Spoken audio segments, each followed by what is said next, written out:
Salam tout le monde, bienvenue sur votre chaîne d'actualité Maroc 24. Si vous appréciez nos vidéos, pensez à vous abonner à la chaîne pour rester informé. Aujourd'hui, mercredi 21 septembre 2022, on a choisi de mettre la lumière sur l'intervention de M. Aziz Akhnouch hier à la tribune de la 77e Assemblée générale de l'ONU à New York, dans laquelle il a mis l'Algérie face à ses responsabilités dans le dossier du Sahara marocain.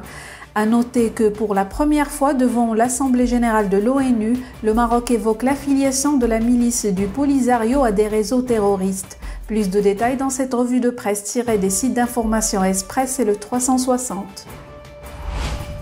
Dans sa déclaration prononcée devant l'Assemblée générale de l'ONU, le chef du gouvernement marocain n'a pas mâché ses mots et s'est adressé directement à l'Algérie, afin qu'elle assume ses responsabilités et s'investisse dans la résolution du conflit créé autour du Sahara.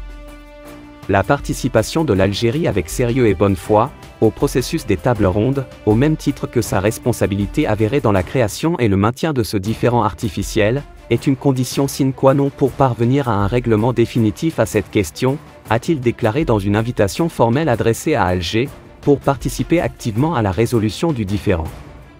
Le Maroc a de nouveau fait part de sa profonde préoccupation quant à la situation humanitaire catastrophique et l'état de non-droit que vivent les populations des camps de Tindouf, a affirmé le chef du gouvernement, soulignant que l'Algérie, en flagrante violation du droit humanitaire international, a cédé ses pouvoirs sur cette partie de son territoire à des milices séparatistes armées, aux liens avérés et confirmés avec des réseaux terroristes dangereux dans la région du Sahel. Appelant la communauté internationale à agir, pour inciter l'Algérie à répondre aux appels du Conseil de sécurité lancés depuis 2011, le chef de l'exécutif a rappelé qu'encore aujourd'hui, les populations des camps de Tindouf ne sont toujours pas recensées et enregistrées, en l'absence d'autorisation de la part de l'Algérie, pour laisser le Haut-Commissariat de l'ONU pour les réfugiés, de procéder au recensement. Par ailleurs, a-t-il encore dit, le Royaume du Maroc réitère son engagement à parvenir à un règlement politique définitif au conflit régional artificiel autour du Sahara marocain, basé sur l'initiative marocaine d'autonomie, seule et unique solution à ce différend, et ce dans le cadre de l'intégrité territoriale et la souveraineté nationale du Royaume.